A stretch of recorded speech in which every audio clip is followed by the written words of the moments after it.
सारी डिटेल्स। साहब जी ये कार्ड आपका है। ये कार्ड तो मेरा ही है, लेकिन ये तुम्हें कहाँ से मिला? साहब जी हमको सिर्फ कार्ड ही नहीं मिला है, हमको आपका पूरा का पूरा बटुआ मिला है। बटुआ? हाँ साहब जी, हमको आपका पूरा का पूरा बटुआ मिला है। रुकिए साहब जी हम दिखाते हैं। ये रहा साहब जी, एक ये सारे पैसे, ये कार्ड आपका, ये देख लीजिए। ये सारे पैसे आप ही के हैं ना, गिन लीजिएगा। हमने एक को पैसा नहीं चुराया है। क्या है ना, हमको आपका ये बटुआ मिला था, हमने देखा कि जमीन में गिरा है तो हमने उठा करके रख लिया, लेकिन हमने कुछ चुराया नहीं है। आप चाहे तो सब कुछ गिन लीजिए, आपके जितने भी कार्ड हैं सब कुछ है, सब वही में है। आपका पता नहीं कौन कौन से ड्राइविंग लाइसेंस हो गया और न जाने क्या क्या होता है, वो आधार कार्ड सब है उसमें। हमको लगा शायद आपको जरूरत होगी, बड़ी मुश्किल से आप मिले हो हमको। हम तो बहुत परेशान हो गए थे कि कैसे वापस करें, लेकिन अब आप मिल गए, हमने वापस कर दिया, हमारी जिम्मेदारी खत्म हो गई। हाँ, लेकिन इसमें तो सारी चीजें ठीक हैं, कार्ड भी हैं सारे और सारे पैसे भी हैं, लेकिन तुम्हें ये बटुआ कहाँ से मिला? साहब आज सुबह जब आप वहाँ, हाँ अम्मा, हमको पता है तुम्हारे इलाज के लिए पैसा चाहिए, हम कोशिश में लगे हैं, हम काम ढूंढ रहे हैं, जैसे ही काम मिल जाएगा हमको पैसा। अम्मा हाँ, हमको काम के लिए जाना है, हम बाद में कॉल करते हैं आपको।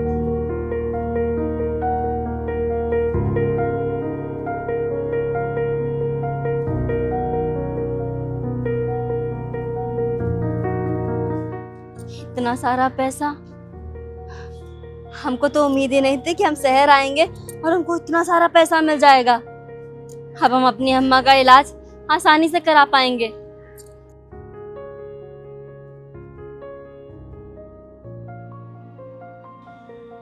नहीं, लेकिन अम्मा ने सिखाया था ना, कभी किसी का पैसा नहीं चुराना। पर ये चोरी थोड़ी ना है, ये तो हमको पैसा मिला है।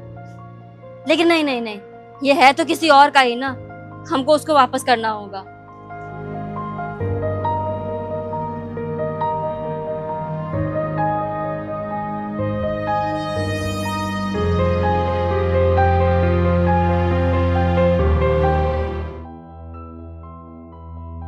अरे मैडम जी सुनिए। तुम कौन हो? तुमको आने किसने दिया अंदर? अरे सुनिए तो आप, हम ये अरे सुनो, तुम्हारे इस भिखारन को बहुत अच्छी तरीके से मैं जानती हूँ, निकलो यहाँ से पहले। वो क्या है ना कि हमको शाम तक। अरे चुप रहो। हाँ। अरे सुनिए, आप इसको जानते हैं? तुमको जब यहाँ कोई जानता नहीं है, तुम कहाँ चली आ रही हो? क्या बोल रही हो? साहब हम वो साहब का सामान लौटाने मैं कुछ नहीं सुनूंगी। गार्ड को बुलवाऊं तब जाओगी यहाँ से या अपने आप जाओगी? अरे हम चले जाएंगे, हमको कोई वो नहीं। निकलो यहाँ से, तुरंत निकलो यहाँ से।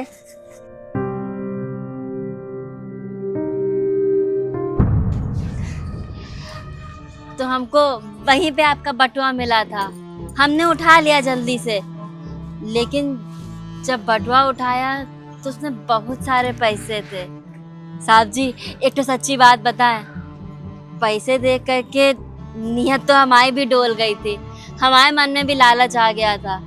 इतना सारा पैसा हमने अपनी जिंदगी में कभी एक साथ नहीं देखा।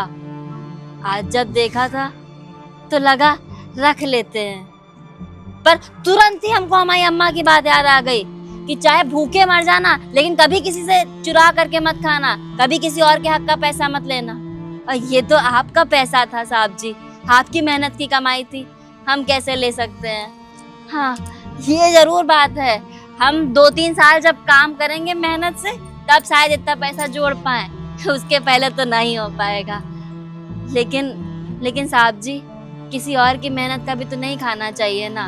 वो क्या है ना, हराम का पैसा ना किसी को फलता नहीं है।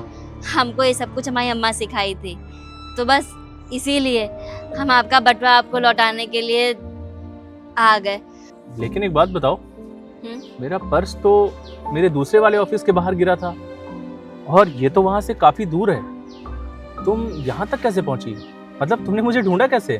वो साहब जी, उसमें ना आपका आधार कार्ड था, तो क्या है ना कि हमने उसमें आपके घर का पता देख लिया था, तो हम आपके घर गए थे। लेकिन वो हम थोड़ा गांव से है ना, ऐसे अजीब से बने रहते हैं, तो आपके सिक्योरिटी गार्ड ने हमको देख करके ही भगा दिया। सिक्योरिटी गार्ड ने हमको ये भी कहा कि साहब यहाँ नहीं है, साहब तो ऑफिस गए हैं, ऑफिस में मिलेंगे। तो फिर हमने आपके बटवे में और देखा, तो हमको आपका एक और कार्ड मिला, उसमें आपके ऑफिस का पता था। तो फिर हम वहाँ गए। आप उस वक्त किसी से फोन पे बात कर रहे थे, तो हमारी बात नहीं सुन पाए। पर मैडम जी को हमने बताने की बहुत कोशिश की कि आपका बटवा गिर गया है, लेकिन मैडम जी भी नहीं सुनी। मैडम जी को लगा हम कुछ पैसे वैसे मांगने आए हैं, तो उन्होंने भी हमको डांट के भगा दिया। अब हम समझते हैं साहब जी कि हम थोड़ा ऐसे दिखते हैं ना, तो सही नहीं लगता है। आप लोग कहाँ बड़े एकदम टिप टाप लगते हो, हम गांव से आए हैं ना, तो थोड़ा। और वैसे भी साहब जी, गरीब की इज्जत कौन ही करता है। लेकिन हम चोर नहीं हैं, ना ही हमको धोखाधड़ी करना आता है, इसीलिए हम सुबह से भटक रहे हैं आपका बटवा लौटाने के लिए। अब दे दिया है तो मन को सुकून पड़ गया है।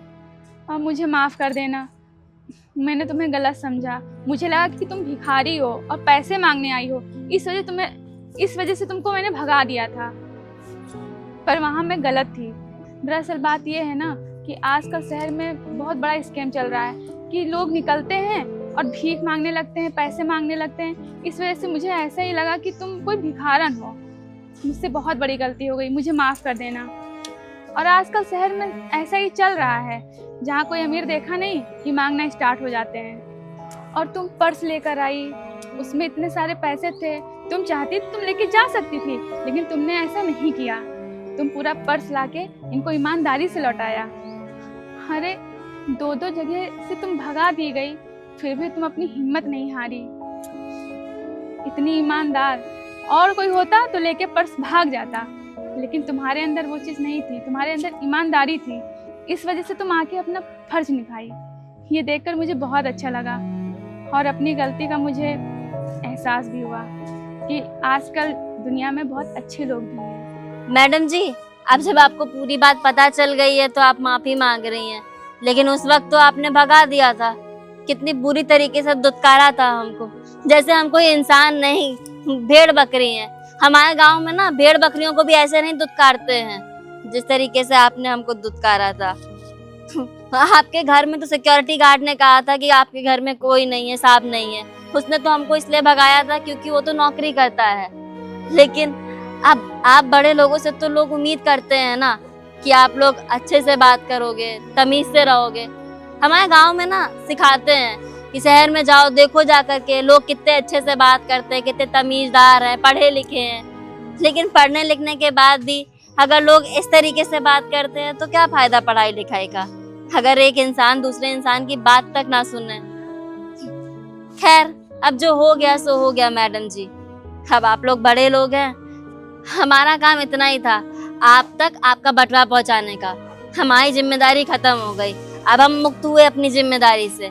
बस आप जी, आप सबसे खास बात जानते हैं, हमारी अम्मा की तबीयत बहुत खराब चल रही है। डॉक्टर ने कहा है कि उनका ऑपरेशन कराना पड़ेगा और उसके लिए बहुत सारा पैसा चाहिए, हमारे पास नहीं है। और उसी वक्त हमको आपका बटवा मिला, लेकिन हम तब भी आपके बटवे से 1 रुपया नहीं चुराए हैं, पूरा बटवा आपको ला करके दे दिए। हमको थोड़ी देर के लिए लगा जरूर था कि ये भगवान का कोई इशारा है, वो हमको पैसे देना चाहता है, पर फिर हमको अम्मा की बात याद आ गई, तो हमने कहा नहीं नहीं नहीं, ये बटवा तो साहब जी को वापस ही करना पड़ेगा। तो हमने आपको आपका पैसा वापस कर दिया। यार मैं तुम्हारी सारी बातें समझ रहा हूँ, लेकिन मुझे ये नहीं समझ में आ रहा है कि 2-2, 3-3 जगह से तुम्हें धक्के मार के निकालने के बावजूद, तुम्हारी इतनी बेइज्जती हुई, उसके बावजूद तुमने इतनी मेहनत की, वो भी ये पर्स देने के लिए।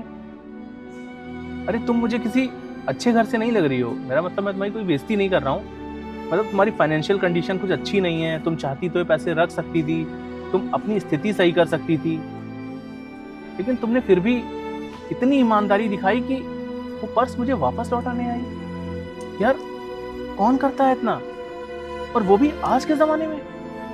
I can't believe this. यार कोई भी होता तो ये पैसे लेके अब तक चला गया होता और ये पर्स फेंक दिया होता उसने। लेकिन मैं तुम्हारी ईमानदारी से बहुत खुश हुआ हूं। देखो, तुम जैसे ईमानदार लोग आजकल बहुत कम होते हैं, और तुम जैसे ईमानदार लोगों को ढूंढना भी बहुत मुश्किल है। इसलिए मेरे पास तुम्हारे लायक एक काम है। काम? हाँ हाँ, करेंगे ना काम। तनख्वाह तो देंगे ना साहब जी? हाँ हाँ, तनख्वाह दूंगा और बहुत अच्छी दूंगा। वैसे पहले तुम बताओ, तुम गांव से शहर आई हो तो कुछ सोच के आई होगी कि तुम्हें कितनी सैलरी मिलनी चाहिए, कितना पैसा मिलना चाहिए। तो तुम्हारी क्या एक्सपेक्टेशन है? साहब जी हम क्या बताएं, हम ज्यादा पढ़े लिखे तो हैं नहीं, तो ये कोई लिखा पढ़ी वाला काम तो कर नहीं पाएंगे। बाकी आप कुछ भी काम बताएंगे तो हम कर लेंगे। अब आपको जो सही लगे आप वो दे दीजिएगा। हमको लगता है कि 10-12 हजार रुपए हमारे लिए काफी होंगे। हम उतने में अपना रहना खाना कर लेंगे और थोड़ा बहुत पैसा अम्मा के इलाज के लिए भी जोड़ लेंगे। वैसे साहब जी ये तो बताइए कि काम क्या है, मतलब हमको क्या करना होगा? देखो, तुम्हारी बहुत अच्छी सैलरी होगी, उसके लिए परेशान मत हो। दरअसल मेरा एक गर्ल्स हॉस्टल है, तो वहाँ पे ना मुझे एक वार्डन की ज़रूरत है। तो मुझे लगता है तुम वार्डन के काम के लिए बहुत ईमानदार हो। बस तुम्हें वहाँ पे ध्यान रखना है कि कौन आता है कौन जाता है, लोगों की एंट्री रखनी है, बस यही सारा ध्यान रखना है। लेकिन ये कोई मामूली काम नहीं है, पूरे हॉस्टल की जिम्मेदारी तुम्हारे पास होगी और तुम्हारी सैलरी पूरे 25,000 रुपये होगी। ठीक है? 25,000 रुपया? हाँ साहब जी आप बिल्कुल चिंता मत करिए, हम पूरी ईमानदारी के साथ और पूरी जिम्मेदारी से काम करेंगे। आपको शिकायत का कोई मौका नहीं मिलेगा। साहब जी आपका बहुत बहुत शुक्रिया। और हाँ, क्योंकि तुम वहाँ वार्डन हो तो तुम्हारे रहने की पूरी जिम्मेदारी वहीं पर होगी, तो तुम्हें रहने का भी खर्चा नहीं करना है, बस तुम्हें अपना खाना वगैरह देखना पड़ेगा। साहब जी हम खाना बना लेंगे, कोई दिक्कत नहीं है। धन्यवाद। और तुम्हारी अम्मा की तबीयत खराब है ना, तो ये लो कुछ पैसे, ये तुम अभी रख लो। परेशान मत हो, ये पैसे मैं तुम्हारी सैलरी से नहीं काटूंगा, ये मैं अपनी खुशी से तुम्हारी ईमानदारी का इनाम दे रहा हूँ। ठीक है? ठीक है साहब जी, बहुत बहुत शुक्रिया आप लोग का।